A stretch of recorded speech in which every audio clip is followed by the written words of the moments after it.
Hello बच्चों, आइए इस प्रश्न को देखते हैं।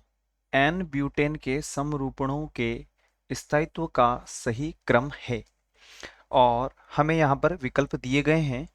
हम सबसे पहले बात करते हैं प्रश्न से संबंधित मुख्य अवधारणा के संदर्भ में। और मुख्य अवधारणा की यदि हम बात करें तो हमें यहाँ पर दिया गया है एन ब्यूटेन। अब हम बात करते हैं एन ब्यूटेन के सूत्र के बारे में, जिसको हमें समरूपणों के आधार पर स्थायित्व के सही क्रम के बारे में बताना है।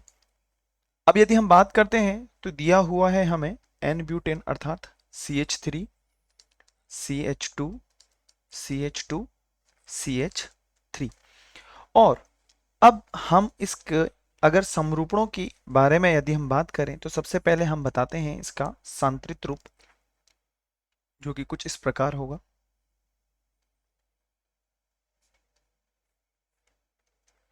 यदि हम यहाँ पर देखें तो यहाँ पर CH3, यहाँ पर हमारे पास में H हो जाएगा, यहाँ पर हमारे पास में H हो जाएगा। और यदि हम बात करें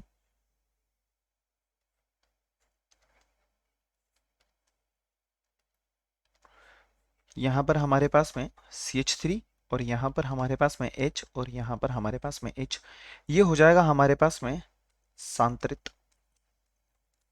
समरूपण या सांत्रित रूप। अब हम बात करते हैं जो अगला हमें दिया गया है, इसका यदि हम गॉस समरूपण बनाते हैं तो किस प्रकार से व्यक्त किया जा सकता है। गॉस समरूपण की यदि हम बात करते हैं तो हम इसको इस प्रकार से निरूपित कर सकते हैं।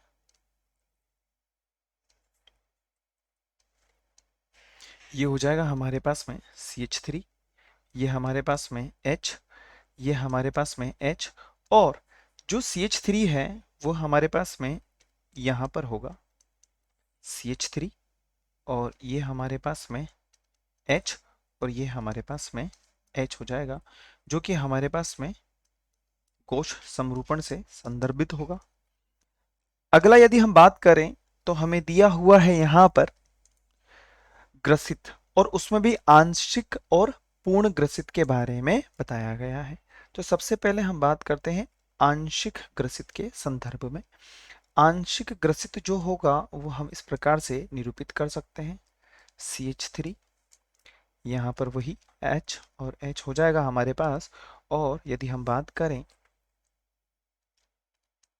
ये CH3 और यहाँ पर हमारे पास में H और यहाँ पर हमारे पास में H, इस प्रकार से ये हो जाएगा हमारे पास में आंशिक रूप से ग्रसित, आंशिक ग्रसित।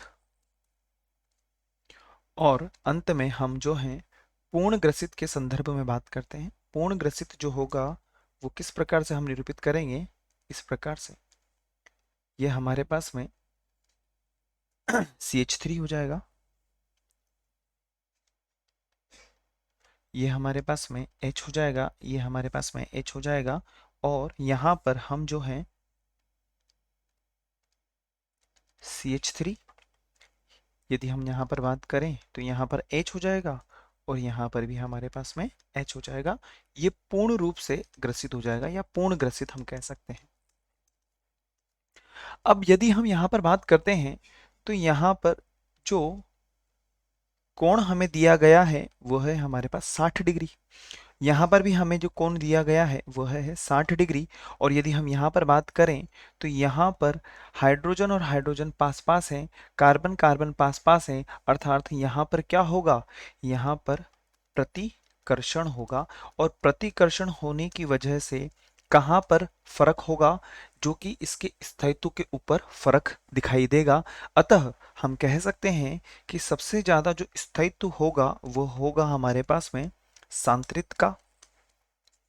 सांत्रित के बाद में जो दूसरे नंबर पे स्थायित्व होगा वो होगा कोश का। उसके बाद में यदि हम बात करते हैं आंशिक ग्रसित जो होता है वो पूर्ण ग्रसित से अधिक स्थायी होता है। आंशिक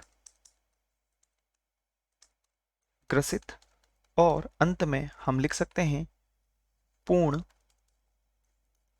ग्रसित।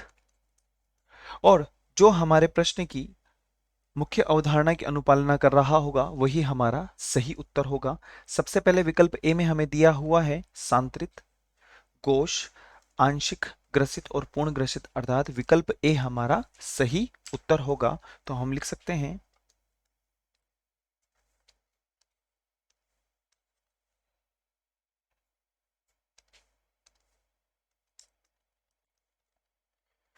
विकल्प ए सही उत्तर होगा। आशा है आप इसे अच्छी तरह समझ गए होंगे। धन्यवाद।